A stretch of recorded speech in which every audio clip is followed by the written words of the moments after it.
Kita semua kan udah kenal banget ya sama AI yang ada sekarang. Tapi pernah kebayang nggak gimana kalau AI itu nggak statis lagi, tapi mulai berevolusi dengan sendirinya?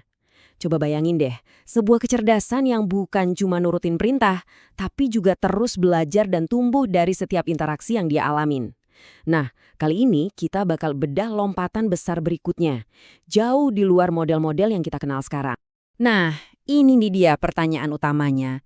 Apa yang sebenarnya terjadi waktu sebuah sistem AI berhenti jadi alat pasif yang nungguin update dari kita dan mulai jadi, ya, entitas aktif yang bisa memperbarui dirinya sendiri? Ini bukan lagi sekedar perubahan alat, tapi lebih mirip kelahiran organisme digital. Biar gampang kebayang bedanya, anggap aja AI yang kita punya sekarang itu kayak ensiklopedia. Isinya banyak banget informasi, tapi halamannya ya segitu-gitu aja, nggak bakal nambah sendiri. Nah, agent yang bisa berevolusi sendiri ini, dia lebih mirip seorang siswa yang super rajin. Dia terus-terusan belajar, beradaptasi, dan jadi makin pintar dari setiap pengalaman baru di dunia nyata. Oke, sekarang mari kita mulai lihat gimana sih transisi ini sebenarnya terjadi. Kita akan telusuri perjalanannya dari model yang kaku dan statis sampai nanti menjadi agen yang benar-benar otonom. Dan kita lihat juga potensi luar biasa apa yang bisa dibukanya. Perjalanan menuju otonomi ini ya jelas nggak terjadi dalam semalam. Awalnya itu dari MOP di mana model-model AI dilatih sekali pakai data yang super gede. Ini fondasinya. Terus kita maju ke MOA, di mana modelnya bisa kita poles-poles lagi, tapi tetap aja butuh banyak banget campur tangan manusia. Nah, puncaknya, yang jadi tujuan utamanya adalah MOC, sebuah ekosistem di mana banyak agent AI yang berbeda-beda bisa kerja bareng, berkolaborasi, bahkan berdebat, mirip kayak tim peneliti buat mecahin masalah-masalah yang paling rumit sekalipun.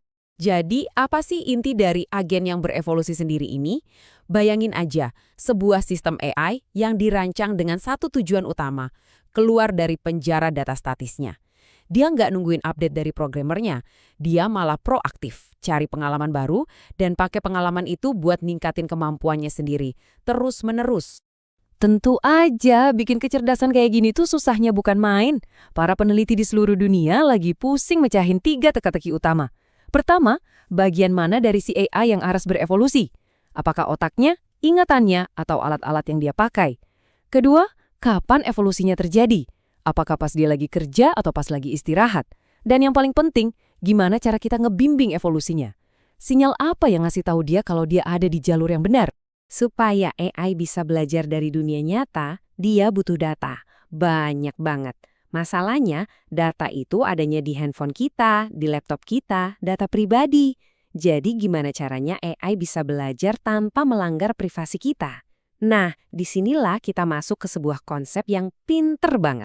Ini nih, teka-teki yang nilainya bisa triliunan dolar. Gimana caranya sebuah AI bisa jadi makin pintar dengan belajar dari data di miliaran perangkat di seluruh dunia, tapi tanpa pernah sekalipun ngintip data pribadi kita. Kedengarannya mustahil kan? Tapi jawabannya ada di cara kita ngebalik logikanya. Konsep itu namanya federated learning. Gini deh gampangnya. Daripada kamu kirim data-data pribadimu ke pusat untuk dianalisis, malah model AI-nya yang datang ke perangkatmu. Dia belajar di situ, dapat ilmunya, terus pergi lagi cuma dengan membawa pelajarannya, bukan datamu. Data kamu tetap aman di perangkat kamu, cuma ilmu atau pembaruan modelnya aja yang dikirim balik ke pusat. Dan ini tuh nggak cuma satu metode aja, ada berbagai rasa dari federated learning. Ada FedF FEJ, ini yang versi dasarnya. Ada hierarchical FL yang dirancang buat sistem raksasa kayak jaringan mobil pintar atau kota pintar. Terus ada pruned FL yang dioptimalkan buat perangkat kecil yang hemat baterai, kayak sensor di smartwatch kamu. Masing-masing punya kelebihan dan kekurangannya sendiri. Tapi, waktu AI ini terus belajar, dia justru menghadapi sebuah bahaya yang aneh dari dalam dirinya sendiri. Sesuatu yang bisa dibilang kayak hantu di dalam mesin. Fenomena ini dikenal dengan nama kelupaan katastrofik atau catastrophic forgetting. Bayangin sebuah AI udah jago banget main catur. Terus kamu ajarin dia main Go.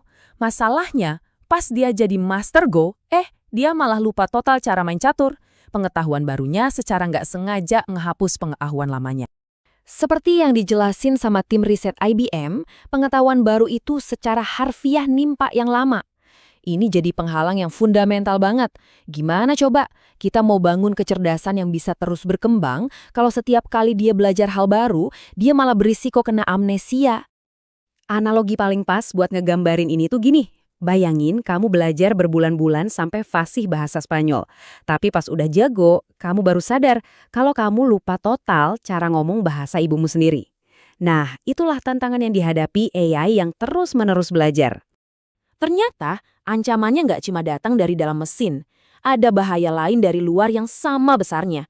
Dan fokusnya bukan lagi kepikiran si AI, tapi kepikiran kita sendiri.